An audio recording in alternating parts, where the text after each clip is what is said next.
त्याच्यावर काल आपण शंकराचार्यांच्या बाबतीत थोडीशी माहिती घेतली, त्यांचं जीवन कार्य आणि ग्रंथ.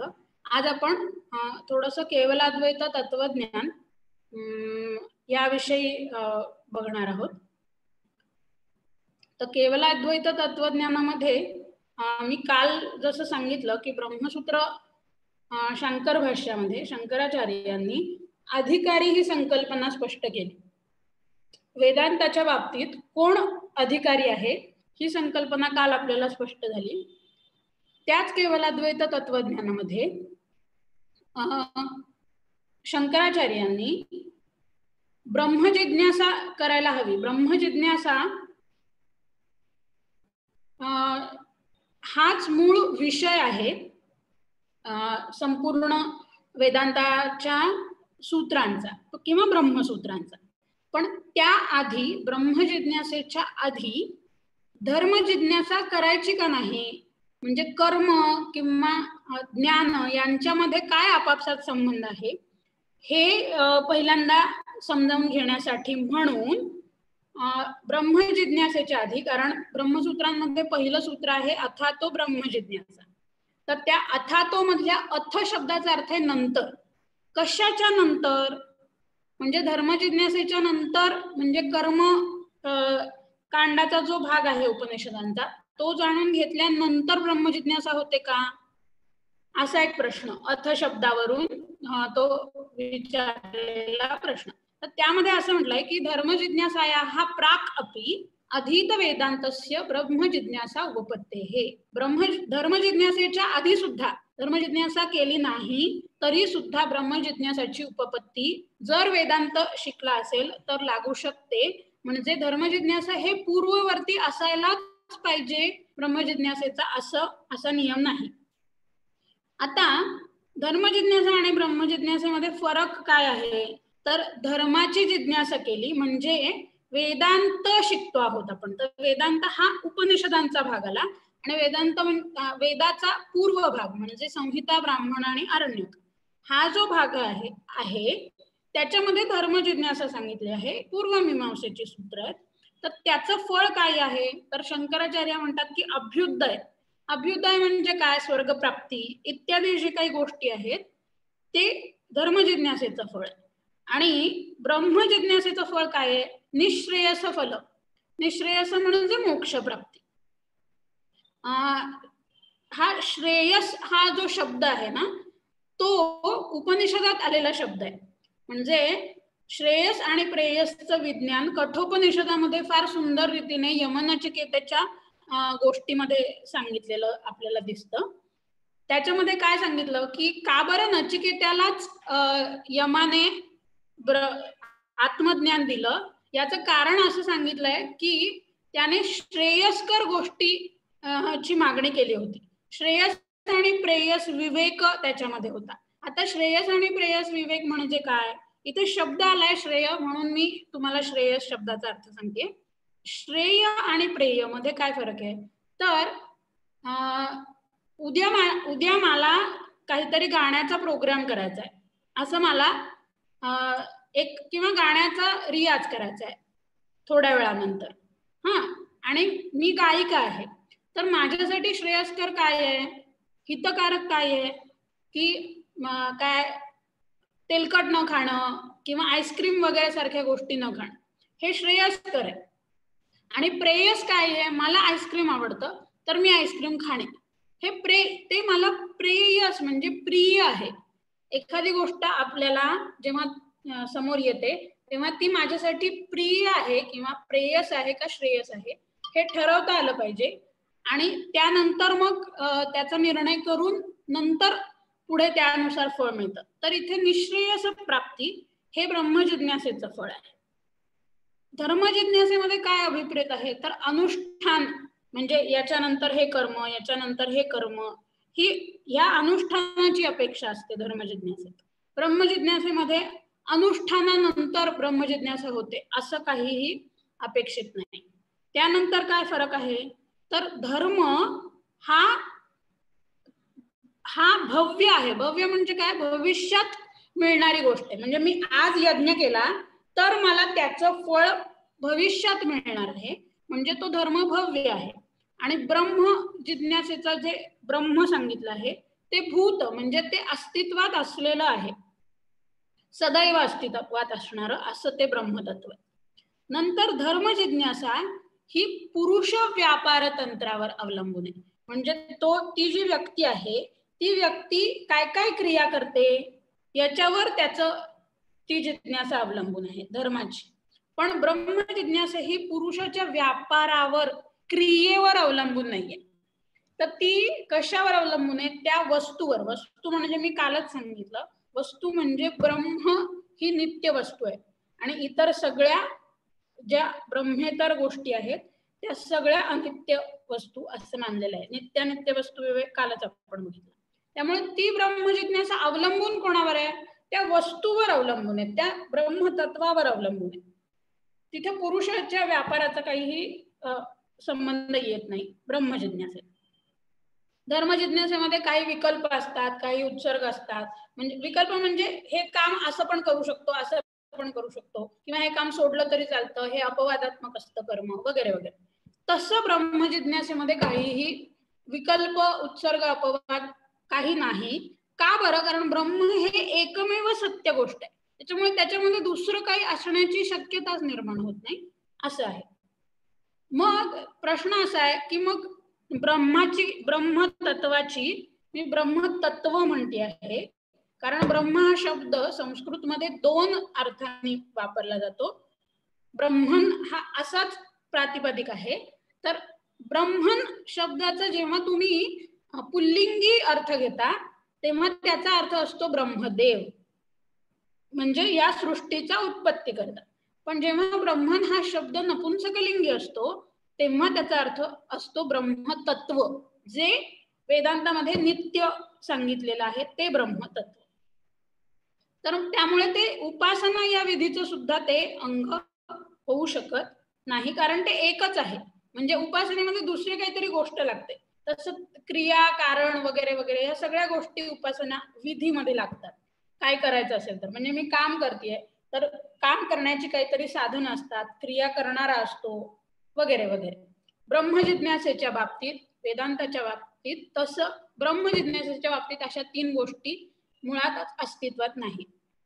म्हणजे काम करणारा, कर्ता, करण किंवा केलेली क्रिया वगैरे या सगळ्या गोष्टी आणि त्याच्यातनं साध्य करायचं फळ. ब्रह्म जिज्ञासेच्या बाबतीत वेदांतामध्ये अजून एक सांगितलेलं असतं, ते म्हणजे ज्ञान ही एक गोष्ट. आपण पुढे ज्ञान म्हणजे काय ते बघणारच आहोत. ज्ञान म्हणजेच ब्रह्म आहे, सत्यम ज्ञानानं अनंतम ब्रह्म असंच वाक्य आहे. ज्ञान ज्ञेय गोष्ट, ज्ञेय म्हणजे जे जाणून घ्यायचं आहे ते म्हणजे परब्रह्म, आणि ज्ञाता म्हणजे जो जाणून घेतो तो, या तीनही याला त्रिपुटी असं म्हणतात. ज्ञान, ज्ञेय, ज्ञाता. किंवा त्यालाच दुसरं पारिभाषिक शब्द आहेत वेदांतातले, प्रमेय, प्रमाता आणि प्रमाण. या तीनही गोष्टी वेदांतामध्ये एकच आहेत. ब्रह्मतत्व त्रिपुटी नाही आहे. केवळ अद्वैत तत्वज्ञानामध्ये त्रिपुटी मानली जात नाही. मग ते जे ब्रह्म तत्व सांगितलं आहे वेदांत, केवळ अद्वैत वेदांतात, ते या वाक्यांनी सांगितलं जातं. हे उपनिषदातलं वाक्य आहे. यतो वा इमानी भूतानि जायन्ते येन जातानि जीवन्ति यत् प्रयन्ति अभिसंविशन्ति तत् ब्रह्म विजिज्ञासस्व. तर याला ब्रह्म म्हणायचं आहे. म्हणजे काय? ज्यापासून हे सगळे भूत, भूत म्हणजे अस्तित्वात असणाऱ्या सगळ्या गोष्टी, जायन्ते उत्पन्न होतात, ज्यामुळे जन्म झालेले ती भूत जिवंत राहतात, आणि यत् प्रयन्ति, प्रयन्ति, यन्ति म्हणजे जवळ जाणे, प्र म्हणजे प्रकर्षाने, ज्याच्या अगदी निकट जाऊन अभिसंविशन्ति त्याच्यामध्ये विलीन होतात, असं जे काही तत्व आहे ते म्हणजे ब्रह्म आहे, असं तू जाणून घे, असं उपनिषदातलं वाक्य. हे वाक्य जसं ब्रह्मसूत्रांमध्ये अथातो धर्म जिज्ञासा, हे अथातो ब्रह्म जिज्ञासा हे पहिलं सूत्र आहे, आणि त्यानंतर जन्माद्यस्य यतः हे ब्रह्मसूत्रातलं दुसरं सूत्र आहे. हे सूत्र काय सांगतं?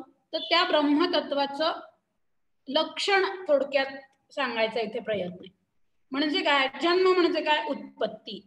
उत्पत्ती ही आदिही अस्य, ज्याच्यापासून ह्या सगळ्या सृष्टीची उत्पत्ती होते. म्हणजे हे उपनिषदातलं वाक्य, त्याच्यावरून ब्रह्मसूत्रातलं हे सूत्र तयार झालेलं आहे. आणि ते समजावून देताना आचार्य समजावून देतात, या जगताचं, हे जे जगत आहे ते कसं आहे, नाम आणि रूप असणारं जगत आहे. आपल्याला एखादी गोष्ट, हे जग म्हणजे खरं तर ब्रह्मच आहे, पण आपण कसं ओळखून घेतो, समजा ही व्यक्ती आहे तर याला काय नाव आहे, हिला रूपाली हे नाव आहे, मग तिचं रूप काय, ती गोरी आहे, काळी आहे, वगैरे वगैरे वगैरे. हे सगळं नाम आणि रूप, हे जग जे आपण निर्माण केलं त्याला नाव आहे आणि रूप आहे, म्हणून ते अनित्य आहे, म्हणून ते आपल्याला भासलेलं कळतं. त्याचं मूळ स्वरूप हे ब्रह्मस्वरूपच आहे. म्हणजे एकमेव ब्रह्मच सत्य आहे, पण नामरूपाने ते वेगळं असल्यासारखं व्याकृत होतं, म्हणजे भासतं. मग आपल्याला मग त्याच्यामध्ये जन्म, स्थिती, भंग ह्या सगळ्या गोष्टी येतात. मूळ जे कारण ब्रह्म आहे त्यामध्ये ते सर्वज्ञ आहे, सर्व शक्तिमत आहे. हा, त्याच्यामध्ये नाम रूप या विकृती नाही आहेत थोडक्यात, असं समजावून घ्या. या पद्धतीने हे दुसरं सूत्र सांगितलं. आणि मग याला पुरावा काय, तर त्या ब्रह्मतत्वाचं पुढे जाऊन अजून एक लक्षण इथे पूर्ण होतं. जन्माद्यस्य यतः शास्त्रयोनित्वात्. का बरं ते ब्रह्मलक्षण आहे, म्हणजे ते पूर्ण ब्रह्मलक्षण होतं, तर शास्त्रयोनित्वात्. शास्त्रयोनित्वात् हा जो शब्द आहे इथे तो दोन पद्धतीने सोडवला गेला आहे. दोन, त्याला आपण सामासिक शब्द आहे शास्त्र योनित्वात्. शास्त्र योनी हा सामासिक शब्द आहे. त्या सामासिक शब्दाचे दोन प्रकारे समास सोडवलाय. एक आहे शास्त्रस्य योनिही कारणं ब्रह्म, आणि दुसरा आहे शास्त्रम योनिही अस्य ब्रह्मणः कारणम अस्य ब्रह्मणः. शास्त्रम योनिही, योनिही म्हणजे कारण, अस्य ब्रह्मणः म्हणजे काय, तर हे जे ऋग्वेद आदी सगळी शास्त्र आहेत किंवा सगळ्या ज्या विद्यास्थान आहेत, सगळी शास्त्र आहेत, त्याच्यात मध्ये सांगितलेलं, त्याच्यामध्ये द्योतित केलेलं असं ते जे सर्वज्ञ असं तत्व आहे, त्या शास्त्रांची योनी, त्या शास्त्रांना कारण ठरणारं, ते शास्त्र निर्मितीला कारण ठरणारं असं म्हणूयात आपण, ते म्हणजे ब्रह्म आहे. दुसरं, ही सगळी शास्त्र ज्याच्यामध्ये राहतात ते ब्रह्मतत्वाचं प्रमाण ठरतात. म्हणजे सगळं प्रमाण, श्रुती हे सगळ्यात मोठं प्रमाण आहे ब्रह्मतत्व किंवा एखादी गोष्ट ठरवण्याचं. आणि केवलाद्वैत वेदांतामध्ये दोन मुख्य प्रमाण मानली आहेत. एक पहिलं प्रमाण म्हणजे श्रुती आणि दुसरं म्हणजे अनुभव. ही दोन मुख्य प्रमाण केवलाद्वैत तत्वज्ञानामध्ये मानली आहेत. म्हणजे प्रमाण म्हणजे काय, तर का बरं तुम्ही एखाद्या गोष्टीवर विश्वास ठेवाल, तर त्याला जर श्रुती प्रमाण असेल तर वेदांती त्याच्यावर विश्वास ठेवतील, नाही तर त्याला अनुभव प्रमाण असेल तर वेदांती त्याच्यावर विश्वास ठेवतील. अशा पद्धतीने ही दोन प्रमाण सांगितलेत. म्हणून इथे शास्त्र ही ज्याची योनी आहे, म्हणजे श्रुती हे ज्याचं कारण आहे, म्हणजे त्या श्रुतीपासून किंवा त्या श्रुती समजावून घेण्याचा आधारभूत जे तत्व आहे ते म्हणजे ब्रह्मतत्व आहे. म्हणजे ज्ञान हेच ब्रह्मतत्व आहे असं सांगितलं इथे. आणि जे जाणून घ्यायचंय त्या श्रुतींनी, म्हणजे जे ज्ञेय आहे ते सुद्धा ब्रह्मतत्वच आहे. म्हणजे ज्ञान म्हणजे ती जाणून घेण्याची प्रक्रिया, आणि जे जाणायचं आहे ते ज्ञेय, ते दोन्ही म्हणजे ब्रह्मतत्व आहे असं केवलाद्वैतात सांगितलंय. मग ईश्वर मानला आहे का केवलाद्वैतामध्ये, तर ईश्वर हा जगताच्या करता आहे अशा पद्धतीने मानले, पण केव्हा, व्यावहारिक सत्तेच्या संबंधात. आता वेदांतामध्ये ही एक खूप महत्वाची काय म्हणता येईल मेख आहे केवलाद्वैत वेदांतात. याच्यामध्ये सत्तात्रयाचा सिद्धांत मानलाय. म्हणजे काय, तीन सत्ता असतात. पहिली सत्ता व्यावहारिक सत्ता, व्यावहारिक सत्तेमध्ये ब्रह्म हे सत्य असतं आणि जगत पण सत्य असतं. व्यावहारिक सत्ता म्हणजे समजून घेण्याच्या पातळीत. नंतर प्रातिभासिक सत्ता म्हणजे काय? स्वप्नावस्थेमध्ये, जेव्हा माणूस स्वप्नावस्थेमध्ये असतो तेव्हा त्याला जे प्रतिभासित होतं ते तेव्हा खरं असतं जग, ती प्रातिभासिक सत्ता झाली. पण पारमार्थिक सत्तेमध्ये ब्रह्म हेच सत्य असतं आणि जग हे मिथ्या असतं. हा सत्तात्रयाचा सिद्धांत जेव्हा आपण समजावून घेऊ तेव्हा आपल्याला हे अपरब्रह्म ही संकल्पना लक्षात येईल. म्हणजे अपरब्रह्म हे व्यावहारिक सत्तेच्या संबंधातलं ईश्वराच्या बाबतीतलं विधान आहे. आणि याच्यासाठी गौडपादाचार्यांनी एक दुसरा शब्द वापरला, अजातिवाद नावाचा शब्द आहे, जो मांडुक्य उपनिषद कारिका मी कालच ज्याचा उल्लेख केला त्या मांडुक्य उपनिषद कारिकांमध्ये अजातिवादच गौडपादाचार्यांनी सांगितलं आहे. त्यानंतर मग परब्रह्म जे केवलाद्वैतामध्ये सांगितलंय त्याचं स्वरूप कसं आहे, तर इथे ब्रह्म हा शब्द जो आहे तो ब्रूह या धातूपासून आहे आणि ब्रूहचा अर्थ विस्तार पावणं, टू एक्सपांड, म्हणजे विस्तृत होत जाणं एखादी गोष्ट. हे जास्त समजून घ्यायचं असेल तर अजून एक मी तुम्हाला उदाहरण देते. एनर्जी ही जी काही कन्सेप्ट आहे भौतिकशास्त्रातली, म्हणजे energy cannot be created nor be destroyed, ही जी कन्सेप्ट आहे तीच साधारणपणे या ब्रह्म संकल्पनेची कन्सेप्ट आहे. थोडक्यात जे सुरुवात करत असतील हे वेदांत शिकायला त्यांच्यासाठी एनर्जी कन्सेप्ट म्हणजे ब्रह्म ही कन्सेप्ट अशा पद्धतीने समजावून दिल्यानंतर हळूहळू मग त्यांना ती ब्रह्मतत्वाची कन्सेप्ट किंवा संकल्पना हळूहळू समजत जाईल. म्हणून आपल्याला एनर्जी कन्सेप्ट माहिती असते म्हणून मी त्याचं उदाहरण इथे दिलं. तर हे जे ब्रह्मतत्व आहे ते कसं आहे, नित्य आहे, शुद्ध आहे, बुद्ध आहे, म्हणजे ज्ञान हेच त्याचं स्वरूप आहे, मुक्त आहे हा त्याचा स्वभाव आहे, सर्वज्ञ आहे आणि सर्व शक्ती समन्वित आहे. मग परब्रह्माचं हे स्वरूप लक्षण आहे काय, सत्यम ज्ञानम अनंतम ब्रह्म. अनंतम इथे चुकलाय, क्षम्यता, पण लिहायला चुकलंय. म्हणजे काय स्वरूप लक्षण म्हणजे काय, तर स्वरूप लक्षण म्हणजे एखाद्या गोष्टीचं, मी तुम्हाला पहिल्यांदा तटस्थ लक्षण म्हणजे काय ते सांगते, म्हणजे मग तुम्हाला स्वरूप लक्षण म्हणजे काय. एखाद्या गोष्टीचं तुम्ही तटस्थ लक्षण करता, तटावर स्थ उभं राहून केलेलं लक्षण. म्हणजे समजा मी सांगितलं की या जगताचा आधार ते ब्रह्मतत्व आहे. तर इथे ब्रह्मतत्व समजून घेण्यासाठी मी एक दुसरी गोष्ट सांगितली, काय, जगत. म्हणजे त्या जगाच्या अपेक्षेने किंवा अनुषंगाने मी ब्रह्मतत्वाची व्याख्या केली, म्हणजे हे झालं तटस्थ लक्षण. आणि स्वरूप लक्षण म्हणजे काय, सत्य म्हणजेच ब्रह्म, म्हणजे सत्य म्हणजेच ब्रह्म, ज्ञान म्हणजेच ब्रह्म, अनंतत्व म्हणजेच ब्रह्म, हे झालं ब्रह्मतत्वाचं स्वरूप लक्षण. मग प्रसिद्ध नेती नेतीची अनेक उपनिषद वाक्य त्याच्यावरून परब्रह्म तत्वाचं लक्षण केलं जातं. आणि आत्मबोधामध्ये असं लक्षण केलंय, अनअणु.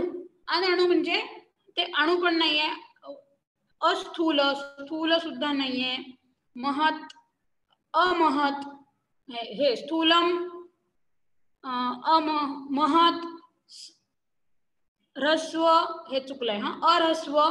ह्रस्व शब्दाचं काय म्हणता येईल, तिथे लिहायला शब्द चुकलाय. ह्रस्वम म्हणजे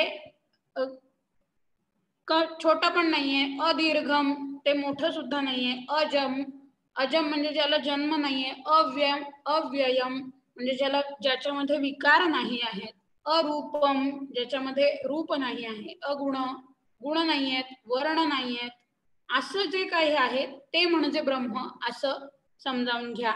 अशा पद्धतीने त्या परब्रह्म तत्वाचं विवरण आपल्याला विविध ग्रंथांमध्ये मिळतं. तर हे ब्रूह, विस्तार पावणे, हे सगळं किंवा सत्यम ज्ञानम अनंतम ब्रह्म, हे सगळं ब्रह्मसूत्रामध्ये सांगितलेलं ब्रह्मतत्वाचं लक्षण आहे.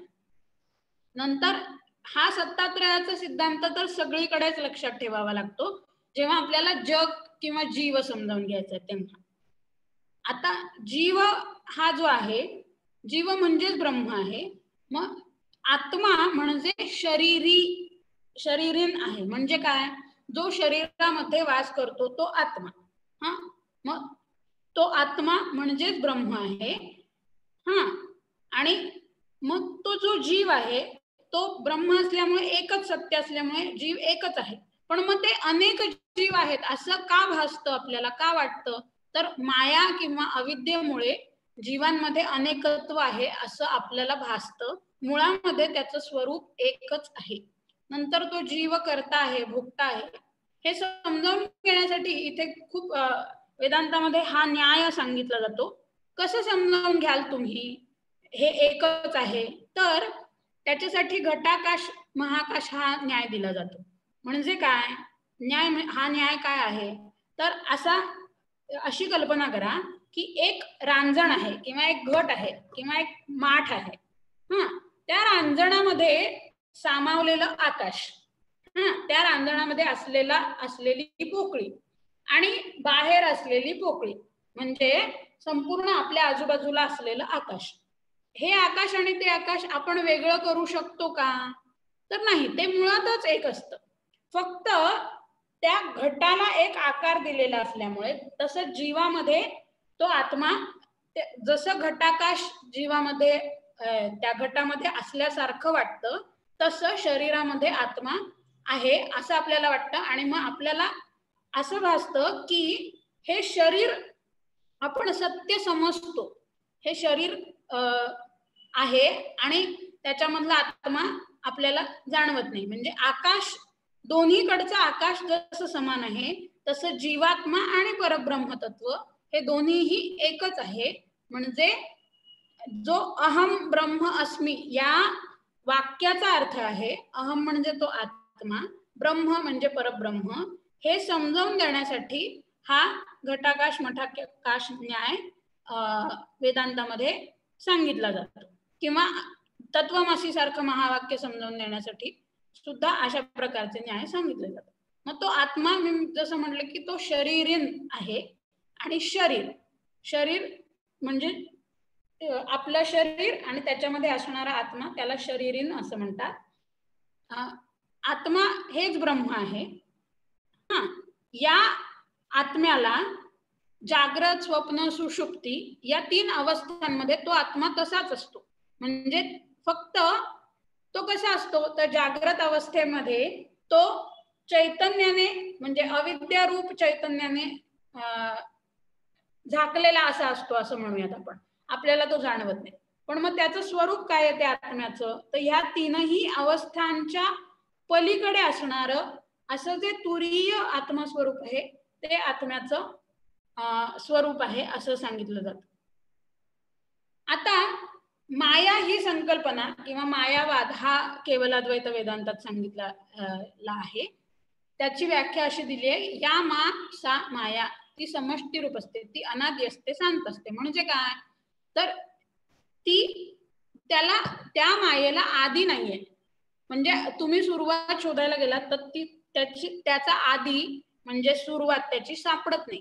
पण शांत आहे. शांत म्हणजे काय, तिला, त्या मायेला किंवा त्या अविद्येला, अज्ञानाला अंतत्व असतं. किंवा जेव्हा पूर्ण ज्ञान होतं, संपूर्ण ज्ञान, त्या आत्मतत्वाचं किंवा परब्रह्म तत्वाचं ज्ञान होतं, तेव्हा त्या मायेचं अस्तित्व संपतं. कारण म्हणून ती शांत आहे असं सांगितलंय. तिच्या 2 शक्ती सांगितल्यात. कुठल्या 2 शक्ती आहेत, एक आहे आवरण शक्ती, दुसरी आहे विक्षेप शक्ती. आवरण शक्ती म्हणजे काय, तर पुन्हा ते सर्परज्जूचं उदाहरण आपण समजावून घेऊ.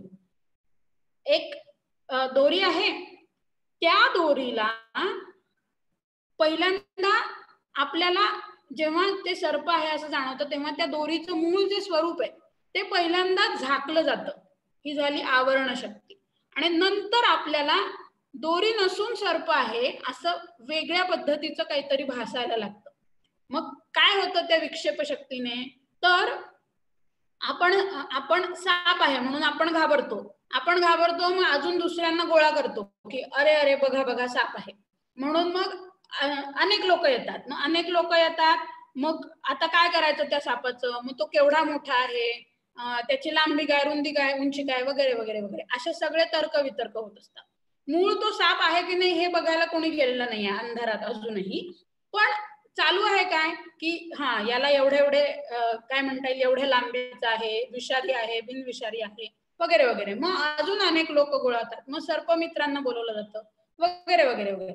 हे सगळं त्या विक्षेप शक्तीमुळे, विक्षेप शक्ती काय करते अज्ञानाची, तर लिंगादी ब्रह्मांडांतम जगत सृजित, ते जगताची निर्मिती करते.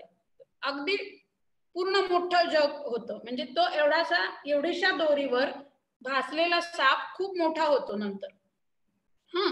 आणि का बरं, म्हणजे ह्या दोन्हीही शक्ती त्या अविद्येच्या किंवा त्या मायेच्या असतात. ती आवरण शक्तीने काय होतं, तर ब्रह्मतत्वाचं जे सच्चित आनंद हे मूळ स्वरूप आहे त्याला आवरण घातलं जातं. म्हणून तिला आवरण शक्ती म्हणतात. आणि विक्षेप शक्तीने त्याच्यावर दोरीचा भास होतो. तसंच जगतावर हे ब्रह्मतत्वावर जगताचा भास होतो अविद्येमुळे. ही झाली विक्षेप शक्ती. आणि ब्रह्मतत्वाचं जे सच्चिदानंद स्वरूप आहे ते झाकलं जातं, ही झाली आवरण शक्ती. मग ती माया कशी आहे, तर ती सत असत भ्याम अनिर्वचनीय आहे. अनिर्वचनीय म्हणजे ती सांगता येत नाही. काय सांगता येत नाही, ती सत आहे का असत आहे. तर आता हे समजावून घेण्यासाठी आपण असं समजावून घेऊ की सत म्हणजे काय. एखादी गोष्ट सत असेल, सत्य असेल, तर त्याचा बाध होत नाही असं म्हणतात. सत चेत न बाध्यत, म्हणजे सत असेल तर त्याचा बाध होत नाही. ही जी अविद्या किंवा माया आहे तिचा बाध होतो. जेव्हा मला कळतं की ती दोरी आहे, साप नाही, तेव्हा त्या अविद्येचा बाध झाला. म्हणजे ती गोष्ट, ती माया ही सत नाही, कारण त्याचा बाध होतो.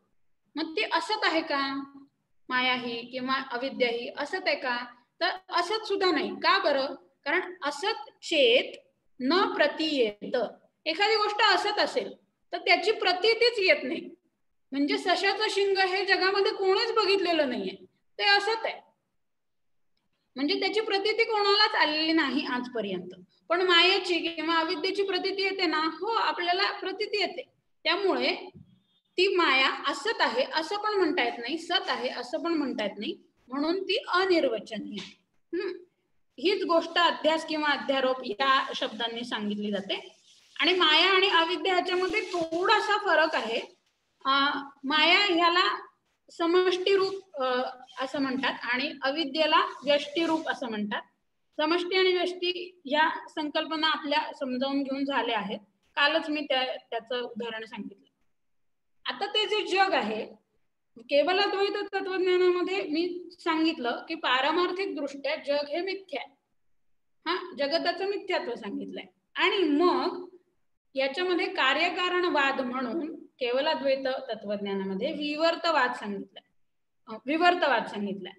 विवर्त म्हणजे काय, तर जेव्हा परत साप आणि दोरीचं उदाहरण घेऊयात. दोरीवर जेव्हा साप भासतो तेव्हा त्या दोरीमध्ये काहीही विकार उत्पन्न होत नाही. आपल्याला तो साप भासतो, पण मूळ जे त्याचं कारण आहे त्या मूळ कारणामध्ये काहीही विकार उत्पन्न होत नाही. त्याच्यावर फक्त गोष्ट विवर्ताने भासते, म्हणजे मूळ कारणामध्ये काहीही विकार होत नाही. सतत्वतः अन्यथा प्रथा विकार आहे ती उदिरित. म्हणजे दुधाचं दही होतं, हा झाला परिणामवाद. त्याला तिथे विकार उत्पन्न झाला. पण विवर्त म्हणजे काय, अतत्वतः अन्यथा प्रथा. त्या मूळतः तत्वतः त्याच्यामध्ये ती जी दोरी आहे त्याच्यामध्ये काहीही विकार उत्पन्न झाला नाही. ब्रह्मतत्व याच्यामध्ये काहीही विकार उत्पन्न न होता जग त्याच्यावर आभासित होतं, असं विवर्तवादामध्ये मानलं आहे. म्हणजे विवर्तवाद म्हणजे हेच की जग ब्रह्मतत्वावर जग आभासित होतं. आता मोक्ष ही संकल्पना काय आहे केवल अद्वैत तत्वज्ञानामध्ये, तर ज्ञानाशिवाय मुक्ती नाही. म्हणजे या केवलाद्वैत तत्वज्ञानामध्ये भक्ती किंवा इतर आपण संप्रदायांमध्ये बघितलं तसं भक्ती सांगितलंय किंवा कर्म सांगितलंय. तर कर्म तर या संप्रदायामध्ये ज्ञान आणि कर्म या दोन्ही समुच्चयात्मक नाहीच आहेत, हे आपण पहिल्यांदाच बघितलं. आणि ज्ञान म्हणजेच मोक्ष आहे. कारण कशावरून? तर ब्रह्मविद ब्रह्मैव भवती. जो ज्ञानी आहे, ज्याच्याकडे ज्ञान आहे, तोच ब्रह्म असतो. हा, आत्मबोध याच्यामध्ये सुद्धा बोधो अन्य साधनेभ्यो ही साक्षात मोक्ष एक साधन. मोक्ष एक साधन, एकच साधन मोक्षाचं ते म्हणजे ज्ञान. हा, इथे वन्ही शब्द चुकीचा लिहिलाय. पाकस्य वन्हीवत ज्ञानम विना मोक्षो न सिद्धती. ज्ञानाशिवाय मोक्षाची सिद्धताच होत नाही. अशा पद्धतीने मोक्षाची संकल्पना इथं केवलाद्वैत तत्वज्ञानामध्ये मांडली गेली आहे. अजून एक केवलाद्वैत तत्वज्ञानाचं महत्वाचं वैशिष्ट्य इतर संप्रदायांपेक्षा वेगळं म्हणजे याच्यामध्ये जीवन मुक्ती मानली. बाकीच्या सगळ्यांनी विदेह मुक्ती मानली. जीवन मुक्ती ही काय कॉन्सेप्ट आहे? तर मी काल सांगितलं की कोणत्याही जीवाला कोणत्याही वेळी मोक्ष मिळू शकतो. त्यानंतर म्हणजे शरीरपाताच्या आधी, म्हणजे आपण उदाहरण घेऊया संत ज्ञानेश्वरांचं. संत ज्ञानेश्वरांना ज्ञान प्राप्ती झाली आणि नंतर त्यांनी ज्ञानेश्वरी सारखे वगैरे ग्रंथ लिहिले किंवा अनेक कार्य केलं. पण नंतर मग त्यांनी पूर्णतः म्हणजे काय म्हणता येईल, त्या संपूर्ण संन्यस्त जीवनामध्ये म्हणजे मोक्ष मिळाल्यानंतर सुद्धा त्यांचा देह होता आणि नंतर सगळ्यात शेवटी त्यांचा देहपात झाला तेव्हा त्यांना विदेह मुक्ती मिळाली. पण देहपात होण्याच्या आधी जेव्हा त्यांना पूर्ण ज्ञान झालं, ते पूर्ण ज्ञान झाल्यापासून ते शरीर नष्ट होण्यापर्यंत किंवा देहपात होण्यापर्यंतचा जो कालावधी होता त्याला जीवनमुक्त असं म्हणतात. आणि त्याचं उदाहरण मुंडक उपनिषदामध्ये फार सुंदर, मुंडक उपनिषदाचंच नेहमी जीवनमुक्ताचं लक्षणामध्ये सांगतात. हेच याच कारिका सांगतात. विद्यते हृदय ग्रंथी ही छिद्यते सर्व संशयः क्षीयन्ते च अस्य कर्माणि तस्मिन् दृष्टे परावरे.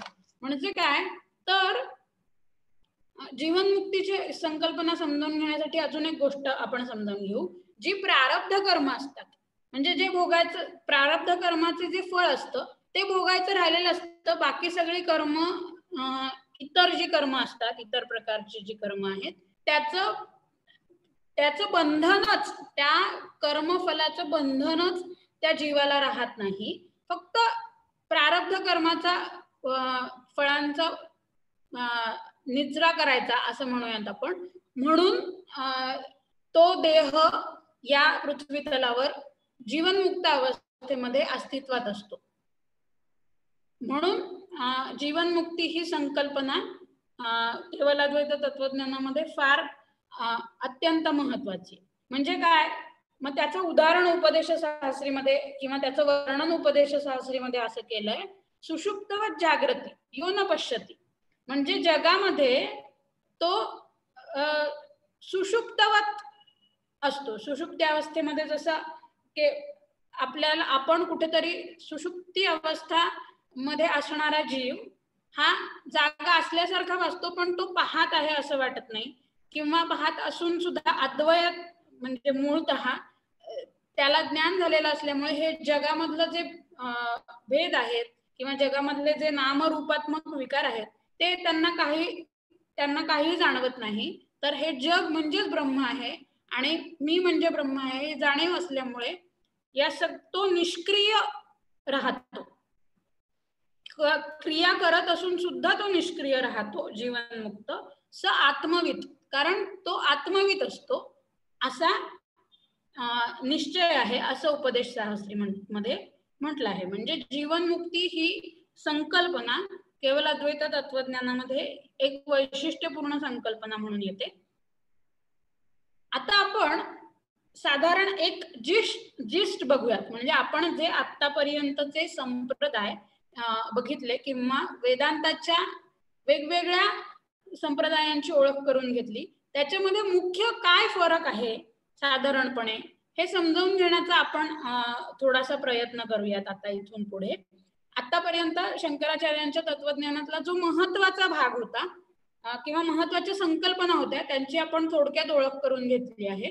आता आपण या पाचही वेदांत संप्रदायांचं एक थोडक्यात आढावा घेऊयात. पहिला आपण बघितला द्वैतवाद.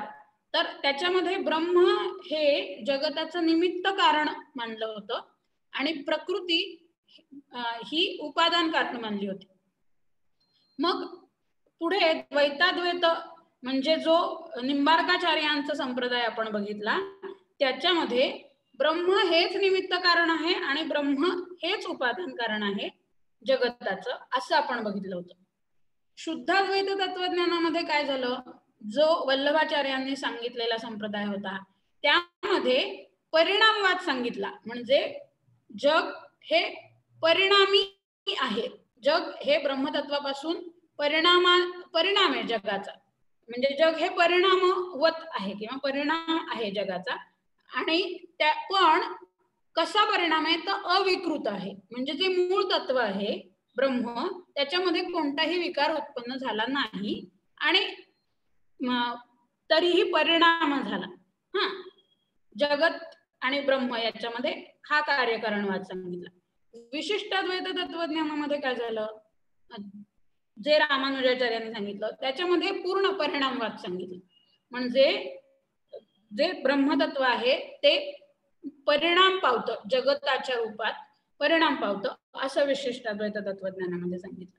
आणि केवलाद्वैतात सांगितलं काय तर ब्रह्मतत्वावर हे जगत मायेमुळे भासतं, त्या जगताचा आभास होतो, असं केवलाद्वैत तत्वज्ञानामध्ये विवर्तवाद सांगितला. मग अजून आपण साधारणपणे याच्यामध्ये काय भेद आहेत प्रमुख ते बघूया. तर एकीकडे हे चारही वैष्णव संप्रदाय आहेत. वैष्णव संप्रदाय म्हणजे विष्णू किंवा विष्णूचा अवतार असणारे कृष्ण, नारायण हे ज्याच्यामध्ये ब्रह्मतत्व म्हणून मान्य केलेत असे हे वैष्णव संप्रदाय. जसं मध्वाचार्यांचा मध्वाचार्य माधव संप्रदाय, निंबार्क संप्रदाय, त्याच्यानंतर वल्लभ संप्रदाय आणि रामानुज संप्रदाय हे वैष्णव संप्रदाय आहेत. म्हणजे विष्णूशी परमतत्व हे विष्णू मानलंय. केवलाद्वैत तत्वज्ञानामध्ये विष्णू किंवा विष्णूचे अवतार या रूपाने ब्रह्मतत्व सांगितलेलं नाही. त्यानंतर अजून काय फरक आहे तर साधारणपणे इतर संप्रदायांमध्ये ज्ञानकर्म समुच्चय मानला आहे असं दिसतं, पण केवलाद्वैत तत्वज्ञानामध्ये फक्त ज्ञान हेच ब्रह्मतत्व आहे हे सांगितलं. माया ही संकल्पना इतर संप्रदायांमध्ये आपल्याला दिसत नाही, केवलाद्वैतामध्ये माया ही संकल्पना दिसते.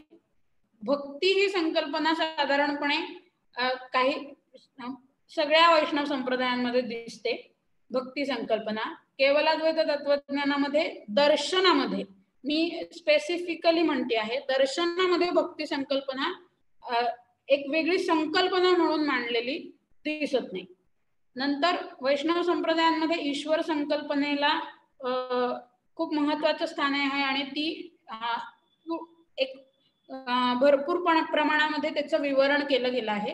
केवलाद्वैत तत्वज्ञानामध्ये ईश्वर ही संकल्पना गौण महत्वाची त्या मानाने ठरते. त्यानंतर ज्या 4 मुक्ती सोपान सांगितले म्हणजे सायुज्य मुक्ती, साष्टी मुक्ती, ही या ज्या मुक्तीच्या पायऱ्या आहेत, सोपान म्हणजे काय पायऱ्या, तर त्या पायऱ्या 4ही वैष्णव संप्रदायांमध्ये सांगितल्या आहेत. तशा पायऱ्या सामिप्य, सायुज्य मुक्ती अशा पायऱ्या केवलाद्वैत तत्वज्ञानामध्ये आपल्याला दिसत नाही. जीवन मुक्ती ही संकल्पना केवलाद्वैतामध्ये मानतात. इतर वैष्णव संप्रदाय साधारणपणे विदेह मुक्तीच मान्य करतात. आता आपण एक महत्वाची संकल्पना शिकलो इतर संप्रदायांमध्ये, ती म्हणजे शरणागती. शरणागतीची संकल्पना प्रामुख्याने 2 संप्रदायांमध्ये अत्यंत काय म्हणता येईल प्रभावशालीपणे मांडली आहे ते संप्रदाय म्हणजे रामानुज संप्रदाय आणि निंबार्क संप्रदाय. तसं पाहिलं तर रामानुज संप्रदाय आणि निंबार्क संप्रदायातल्या अनेक संकल्पना समानच आहेत, पण एक 2-3 गोष्टींमध्ये त्यांच्यामध्ये भेद आहे.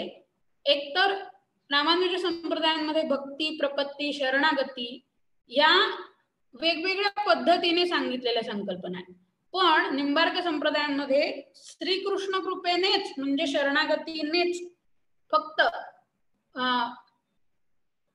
भक्ती प्राप्त होते म्हणजे किंवा मोक्ष प्राप्त होतो. कारण इथे माधुर्य भक्ती सांगितले, मधुरता भक्तीचा जो भाव आहे तो निंबार्क संप्रदायांमध्ये दिसतो. इथे ब्रह्मतत्व रामानुज संप्रदायांमध्ये ऐश्वर्य भक्ती ज्याला म्हणता येईल किंवा त्या ब्रह्मतत्वाचं सगळं किंवा त्या नारायणाचं सगळं ऐश्वर्य त्या जीवाला भक्तीमुळे प्राप्त होतं, अशा पद्धतीचं विवरण मिळतं. त्यानंतर रामानुज संप्रदायामध्ये जीव आणि जगत याच्यामध्ये रामानुज संप्रदायामध्ये एक विशिष्ट संबंध मानलाय, हे इथे चुकीचं लिहिलं गेलंय.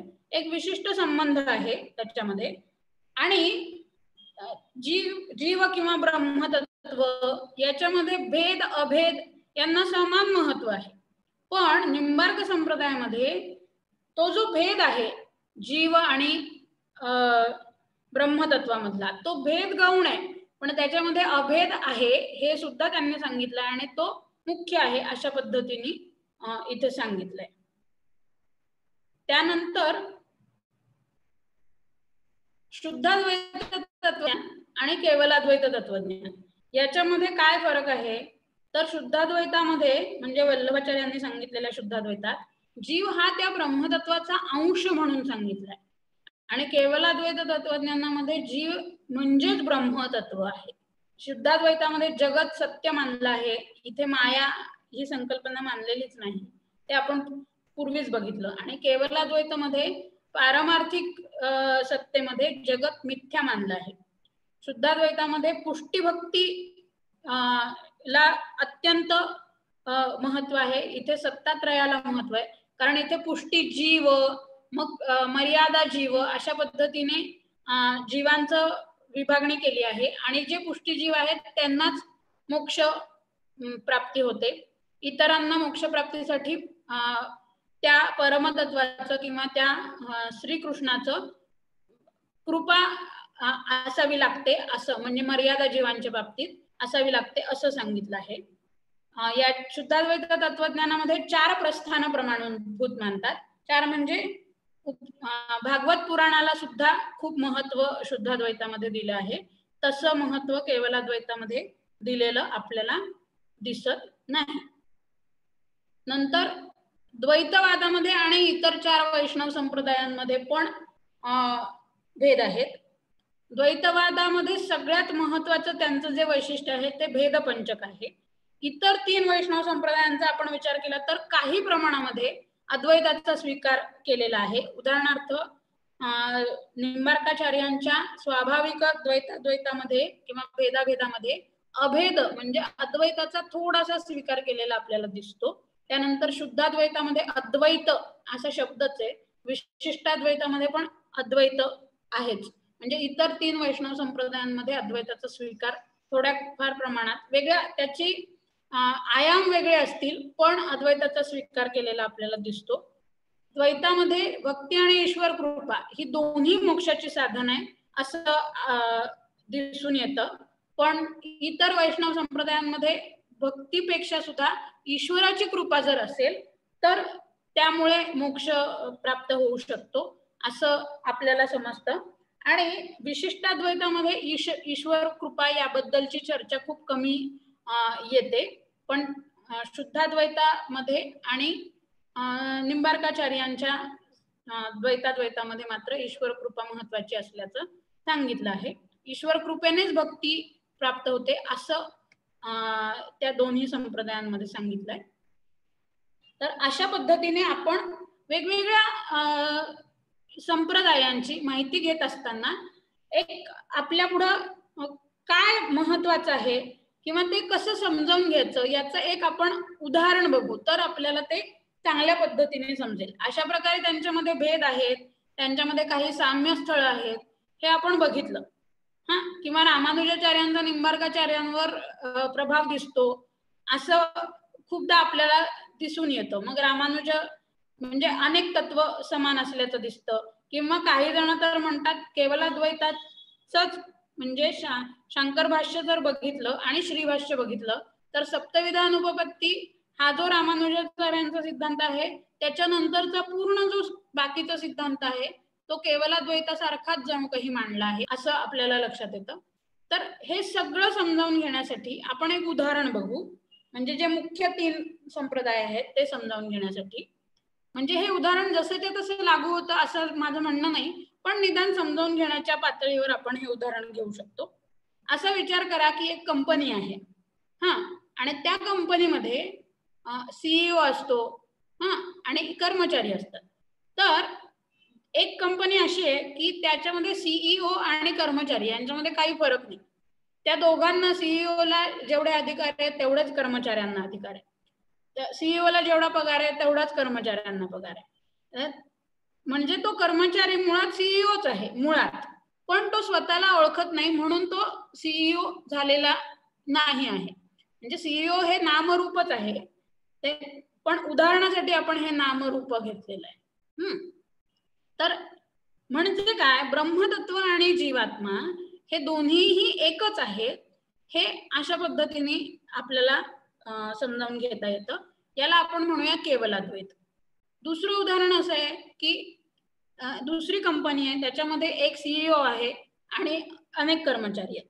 हा, ते कर्मचारी, त्याच्यातला जो सीईओ आहे हा परम सामर्थ्यशाली आहे. तो इतका सामर्थ्यशाली आहे, सर्व गुण संपन्न आहे, सर्वज्ञ आहे की त्याच्यासारखं दुसरा कोणी नाहीच, तोच सामर्थ्यशाली. आता कर्मचारी सीईओ बनू शकतात का, तर बनू शकतात, पण केव्हा, मोक्ष विदेह म्हणजे देहपातानंतर, म्हणजे पूर्ण मोक्ष मिळाल्यानंतर तो कर्मचारी सीईओ बनू शकतो, म्हणजे त्याची तेवढी पात्रता होऊ शकते. हे झालं विशिष्टाद्वैत. हा, म्हणजे ब्रह्मतत्व आणि जीवात्मा यांच्यामध्ये एक विशिष्ट प्रकारचं अद्वैत आहे, विशिष्ट प्रकारचा संबंध आहे, म्हणजे विशेषण विशेष्य भाव आहे. हा, त्याच्यानंतर अजून एक कंपनी आहे ज्याच्यामध्ये सीईओ आणि कर्मचारी हे दोन्ही वेगवेगळे आहेत. हा, तो सीईओ कधीच कर्मचारी या पातळीवर येत नाही आणि कर्मचारी कधीच सीईओ होऊ शकत नाही, त्यांच्यामधलं द्वैत कायम राहतं. जीवात्मा हा कधीच परब्रह्म नाही आणि परब्रह्म हा कधीच जीवात्मा नाही. अशा पद्धतीने हे एक उदाहरण देऊन आपण ही वेदांतातली महत्वाची जे 3 संप्रदाय आहेत ते समजावून घेण्याचा असा पण एक प्रयत्न आपण करू शकतो. आणि मी जसं म्हटलं की याच्यामुळे आपल्याला सगळं वेदांत किंवा संपूर्ण वेदांत किंवा संपूर्ण वेदांत शास्त्र दर्शन हे कळणार आहे का, तर त्यात असं अजिबात नाही.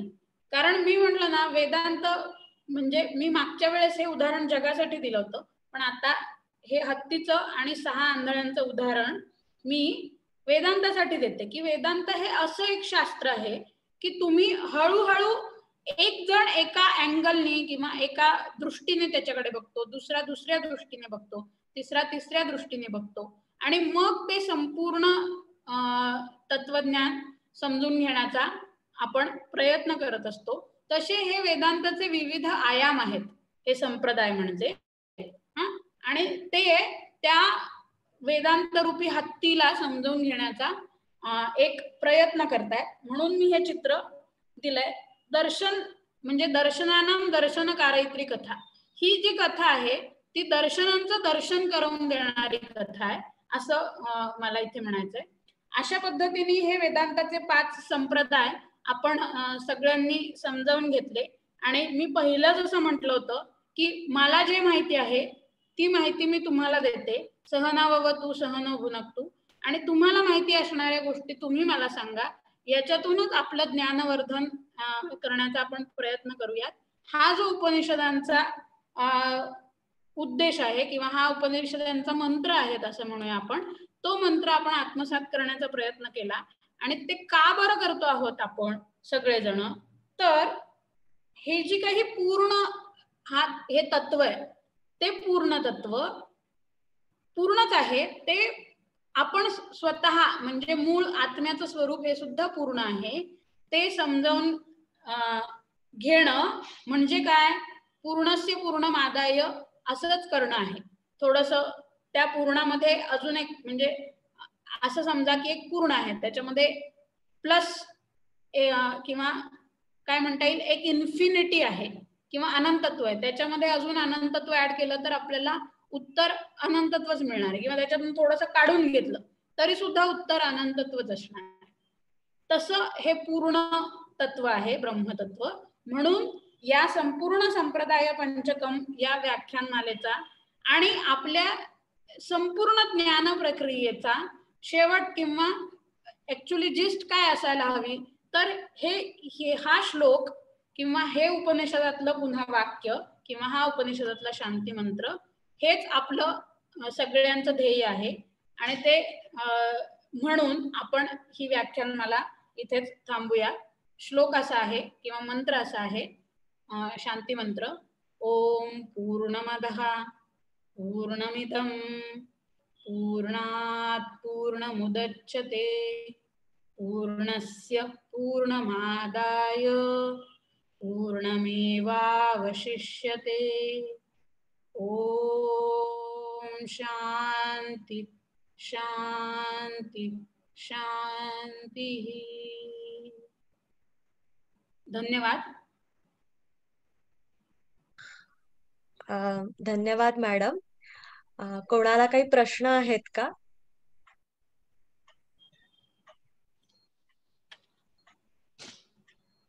तुम्ही रेज हँडचा ऑप्शन करून तुम्ही विचारू शकता.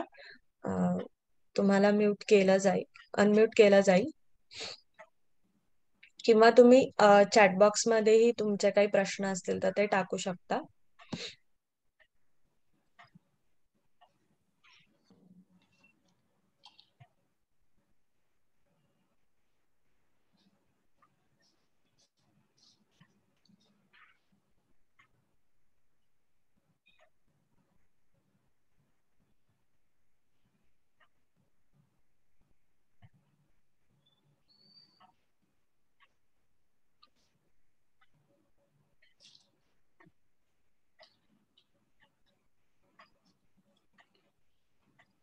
मॅडम आपल्याला एक प्रश्न आलेला आहे.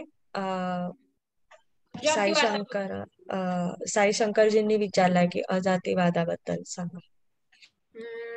अजातीवाद हा मांडुक्य उपनिषद कारिकेमध्ये गौडपादाचार्यांनी सांगितलेला वाद आहे. तर जो ऍक्च्युअली विवर्तवाद म्हणून नंतर प्रसिद्ध झाला तोच खरं तर अजातीवाद या नावाने गौडपादाचार्यांनी सांगितला. त्याला अजातीवाद असं नाव देण्याचं कारण असं आहे, मांडुक्य उपनिषदातल्या कारिका घेऊनच आपल्याला अजातीवाद समजून घ्यावा लागेल बेसिकली. कारण काय आहे, कारिका समोर असेल तर अजातीवादाबद्दल खूप डिटेलमध्ये सांगता येणार नाही. म्हणजे तुम्हाला मी पहिल्यांदा काही हे पाठवते, माझा ईमेल ऍड्रेस तुम्हाला याच्यामध्ये दिसलाच असेल, तर त्याच्यावरून मी तुम्हाला मांडुक्य उपनिषदांच्या कारिका पाठवते आणि मग नंतर आपण त्याच्यावर बोलूयात. म्हणजे तर तो जास्त स्पष्ट होईल. असं एक 5-10 मिनिटात सांगता नाही येणार अशा पद्धतीने. म्हणजे ते इतकं सोप्या पद्धतीने किंवा असं. आणि माझ्या समोर सुद्धा आत्ता मांडुक्य उपनिषदांच्या कारिका नाही आहेत, म्हणून गौडपाद कारिका नाही आहेत, त्यामुळे मला इतक्या व्यवस्थितपणे ते सांगता येईल असं मला आत्ता नाही वाटत. त्याबद्दल क्षमस्व.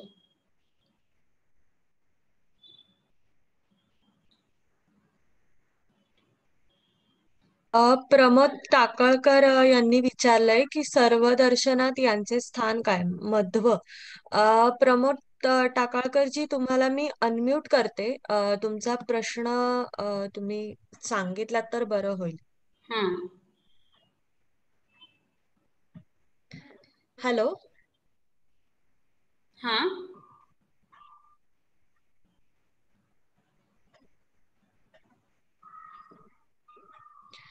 प्रमोद टाकळकरजी, मी तुम्हाला अनम्यूट केलेलं आहे, तुम्ही अनम्यूट होऊ शकता. हो, ऐकू येतंय का? हो हो, येत आहे व्यवस्थित. नाही, मध्वाचार्यांचं जे सर्वदर्शन संग्रह आहे, 16 संग्रहांचा दर्शनांचा एकत्रीकरण, त्याच्यामध्ये या संप्रदायाचं स्थान आणि ते मध्वाचार्य वेगळे आहेत, हा मुद्दा जर सगळ्यांना सांगितला तर आणखी बरं होईल. सर्वदर्शन संग्रह मध्वाचार्यांचं नाहीच आहे मुळात. माधवाचार्य सर्वदर्शन संग्रहामध्ये मध्वाचार्य किंवा माधव संप्रदाय येत नाही, निंबार्क संप्रदाय त्याच्यामध्ये येत नाही. फक्त केवलाद्वैत म्हणजे वेदांत दर्शन म्हणजे केवलाद्वैत वेदांताच सर्वदर्शनामध्ये. सर्वदर्शन संग्रह हे एक पुस्तक आहे असं आपण म्हणून सांगते, आणि त्याच्यामध्ये फक्त केवलाद्वैताचंच आणि रामानुज दर्शन ही दोनच दर्शन वेदांताची सर्वदर्शन संग्रहामध्ये येतात.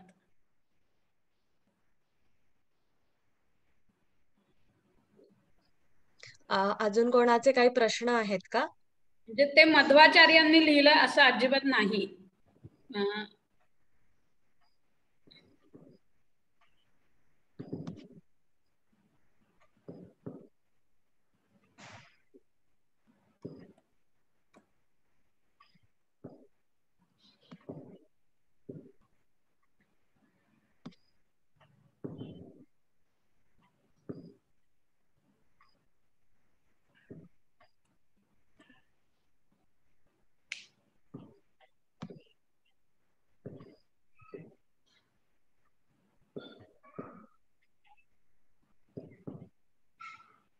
आज बहुतेक तरी कोणाचे प्रश्न नाहीयेत.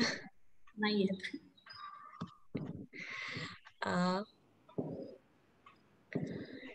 ठीक आहे, मग थांबूयात का आपण आज? मी पुनश्च एकदा आयोजकांचे खूप खूप खूप ऋण व्यक्त करते आयोजकांप्रती, कारण पुन्हा एकदा वेदांत लॉकडाऊन मध्ये म्हणजे या सगळ्या सिच्युएशन मध्ये वाचायला मिळणं हे मी खूप भाग्य समजते स्वतःला. कारण खूप वर्ष झाली म्हणजे जेव्हा वेदांत इतक्या डिटेलमध्ये व्यवस्थितपणे वाचण्याचं काय म्हणता येईल संधी या व्याख्यानमालेने मला आयोजकांनी उपलब्ध करून दिली, त्याबद्दल मी सर्व आयोजकांचं, तांत्रिक सहाय्य करणाऱ्या सर्वांचं आणि सगळ्या श्रोतांचं ऋण व्यक्त करते. मला खरं तर आपल्या ऋणामध्येच राहायला आवडेल आणि हे आपण ज्ञानाचं आदान प्रदान अशाच पद्धतीने पुढे चालू ठेवूया असं मला वाटतं. धन्यवाद पुनश्च एकदा. खरं तर रुपाली मॅडम, तुमचे धन्यवाद मानले पाहिजे, कारण आता सध्या ह्याच्यामध्ये ह्या सिच्युएशन मध्ये परीक्षांचं वातावरण आहे कॉलेजमध्ये, आणि त्याच्यामध्ये तुम्ही स्वतः एका कॉलेजमध्ये संस्कृत सारखा विषय शिकवता आहात, आणि तुम्हाला काम असून सुद्धा आमच्या एका विनंतीचा मान ठेवून तुम्ही इथे व्याख्यान द्यायला आलात, त्यामुळे खरंच तुमचे आभार आहेत याच्यासाठी. अगदी कमी वेळामध्ये आपण ही व्याख्यानमाला आयोजित केली आणि त्याच्यासाठी तुम्ही तयार झालात, तर त्यासाठी सगळ्यांच्या वतीने मी तुमचे आभार मानते. आणि त्याच पद्धतीने आपल्याला म्हणजे आपण साधारण एप्रिल महिन्यापासून ही व्याख्यानमाला आयोजित करतो आहोत, तर त्यासाठी आपल्याला जे सहकार्य करणारे आहेत अन्वीक्षा संस्कृत विभाग HPT महाविद्यालय, तर त्याच्या ज्या HOD आहेत लीनाताई हुन्नरगीकर, तर त्या आम्हाला वेळोवेळी ह्यासाठी प्रोत्साहित करत असतात किंवा आम्हाला वेळोवेळी मार्गदर्शन करत असतात की आपण नक्की कोणतं व्याख्यान घ्यावं किंवा ते कसं अरेंज करावं. तर यासाठी आम्हाला त्या वेळोवेळी मार्गदर्शन करत असतात, तर त्यामुळे मी त्यांचेही आभार मानते. त्याच पद्धतीने आम्ही एक छोटासा व्याख्यानमाला सुरू करायचं ह्यासाठी आम्ही एक प्रयत्न केलेला आहे, आणि त्यासाठी आपले जे सगळे श्रोतृवर्ग आहेत तर त्यांनी आम्हाला साथ दिली आणि ते दरवेळेला आम्हाला प्रोत्साहित करतात नवीन नवीन वेगवेगळ्या विषयांवरती व्याख्यान घेण्यासाठी. त्यामुळे आपले जे श्रोतृवर्ग आहेत जे आपल्या व्याख्यान ऐकायला दरवेळेला उपस्थित असतात, तर त्यांचेही मी आभार मानते. आणि तसेच आपल्याला ही जी झूमची जी लिंक आहे, तर ती आपल्याला उपलब्ध करून दिली आहे श्रीधर ज्योतिर्वास्तू. त्याचे जे मुख्य आहेत तन्मय भोळे सर. तर मी त्यांचेही आभार मानते की त्यांनी आपल्याला ही लिंक उपलब्ध करून दिली. आणि आपण आता दिवाळीनंतर बाकीचे जे पुढचं जे लेक्चर आहे ते आपण दिवाळीनंतर घेणार आहोत. तर त्याही लेक्चरला किंवा त्याही व्याख्यानाला तुम्ही असाच प्रतिसाद द्यावा, आणि अशी मी सगळ्यांना विनंती करते. आणि थांबूयात मग आपण.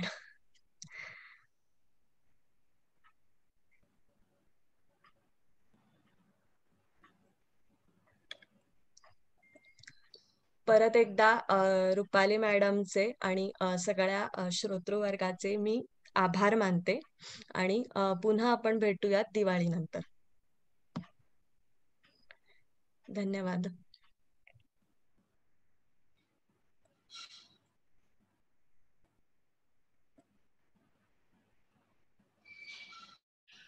आणि आता आपलं जे हे वेदांत संप्रदाय पंचकम हे जे व्याख्यान झालेलं आहे, तर ह्याचं जे रेकॉर्डिंग आहे ते अक्षरब्रह्म व्याख्यानमाला नावाचं आपलं YouTube चॅनल आहे, तर त्यावरती आपण ते अपलोड केलेलं आहे. त्यामुळे जर तुम्हाला ते परत ऐकायचं असेल तर तुम्ही YouTube चॅनलवरती ते बघू शकता. आणि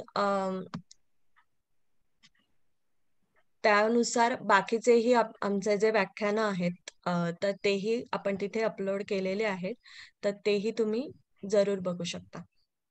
धन्यवाद.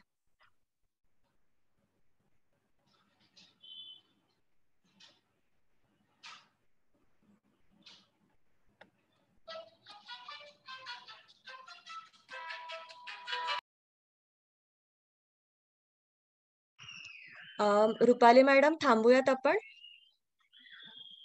चालेल चालेल. धन्यवाद सगळ्यांचे परत एकदा. धन्यवाद, पुनश्च धन्यवाद. भेटूया पुन्हा. हो. आणि आयोजकांनी खूपच सुंदर आयोजन केलंय, त्याबद्दल सुद्धा तुमचे खूप खूप आभार. धन्यवाद. स्पेशली मुग्धा, तू, रुचिता, लीनाताई, तन्मय या सगळ्यांचे आता ह्या ऑनलाईन माध्यमातूनच आभार. धन्यवाद.